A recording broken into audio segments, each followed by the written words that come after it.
درود خدمت شما بینندگان عزیز. امروز یک سری تست آزمایشی بسیار جالب داریم در مورد مقایسه عملی بین بهترین صفحه برش‌های 180 میل بازار، یعنی صفحه برش‌های فرسای آهنگری. ابتدا یک قوطی سنگین 4x4 رو برش میزنیم، زمان برش رو اندازه میگیریم و بعد هم برای بررسی میزان دوام صفحه‌های برش بر روی یک میلیگرد 18 10 عدد برش پشت سر هم میزنیم. در آخر هم صفحه برش‌ها وزن میشن و به صورت تک به تک با هم مقایسه میشن تا بفهمیم که بهترین صفحه برش بازار ایران کدام هستش. با من تا آخر ویدیو همراه باشید.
خب بریم سراغ صفحه برش‌های 180 میل و اولین صفحه برش اوسیس هستش. بریم ببینیم که چقدر قطرش کم شده، چقدر وزن از دست داده.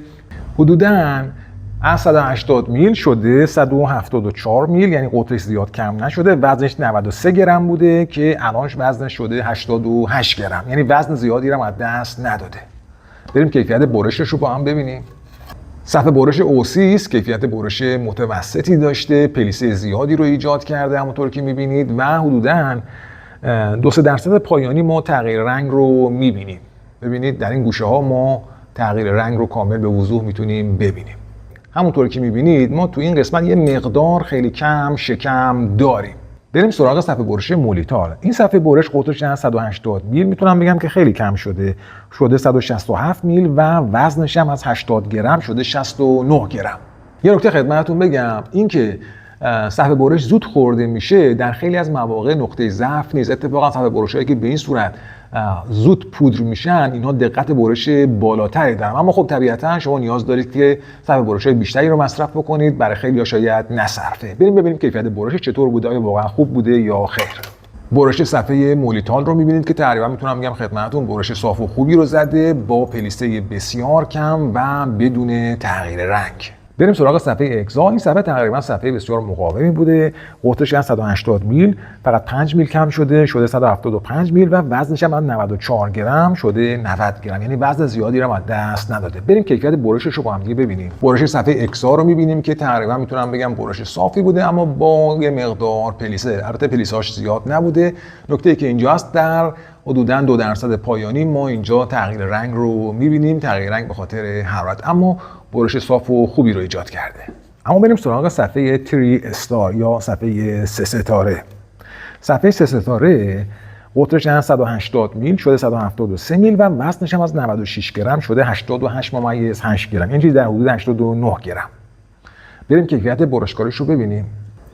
کیفیت برش صفحه 3 ستاره تقریباً برش صاف و با کیفیتی داشته، یک مقدار پلیسه ایجاد کرده و در حدود 1% پایانی ما تو این قسمت یه مقدار تغییر رنگ رو می‌بینیم، خیلی کم البته. بریم سراغ صفحه کلینگ اسپور. صفحه کلینگ اسپور از 180 میل قطرش شده 174 میل، 6 میل قطرش کم شده و وزنش هم از 89 گرم شده 82 گرم. بریم کیفیت برشش رو با هم دیگه ببینیم. کیفیت برش صفحه برش کلینگ اسپور با ارفاع متوسط بوده، خیلی نتونسته صاف برش بزنه، همراه با پلیسه هم بوده، اما 1% پایانی این گوشه رو نگاه بکنید ما کمی تغییر رنگ رو هم داشتیم. بریم سراغ صفحه برش وایپکس. صفحه برش 180 میل وایپکس. قطر این صفحه برش از 180 میل شده 173 میل.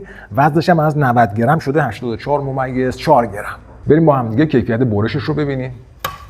خب برش تقریبا میتونم خدمتتون بگم برش خوبی رو زده، اما همراه با کمی پلیسه بوده، پلیسه داشته و در تقریبا میتونم خدمتتون بگم در 2% پایانی این قسمت ما کمی تغییر رنگ رو میبینیم در هر دو طرف، اما اون برش تقریبا صاف و خوبی داشته. بریم سراغ صفحه برش دایانا. قطر این صفحه برش از 180 میل شده 174 میل، یعنی 6 میل کم شده. وزن این صفحه برش هم از 97 گرم شده 91.6. بریم کیفیت برشش رو ببینیم. کیفیت ظاهری برش بد نیست، اما اگر کمی دقت بکنیم می‌بینیم در بعضی جاها دچار شکم شده برش و همینطور خدمتتون عرض بکنم که پلیسه هم داشته، برشکاری همراه با پلیسه هم بوده. طبق معمول در 1% پایانی ما اینجا کمی تغییر رنگ رو می‌بینیم. بریم سراغ صفحه برش VR. این صفحه برش قطرش از 180 میل شده 173 گرم و وزنش که در ابتدای کار 95 گرم بوده الان شده 89 گرم. بریم کیفیت برش این صفحه رو با هم دیگه ببینیم. کیفیت برش در صفحه VR بد نبوده، میتونم بگم تقریبا خوب بوده، اما همراه با پلیسه بوده و ما طبق معمول در این قسمت پایانی کار ما کمی تغییر رنگ بر اثر حرارت رو میبینیم. بریم سراغ صفحه برش هیوندای. صفحه برش هیوندای قطرش از 180 میل شده 174 میل و وزنش هم که در ابتدای کار 90 گرم بوده در پایان کار که الان باشه چیزی تقریبا 85 گرم هستش. بریم کیفیت برشش رو با هم دیگه ببینیم. دارید کیفیت برش صفحه برش هیوندای رو میبینید. همونطوری که میبینید نتونسته صاف برش بزنه و کمی خط برش دچار شکم شده. در این 1% پایانی هم ما کمی دچار تغییر رنگ شدیم.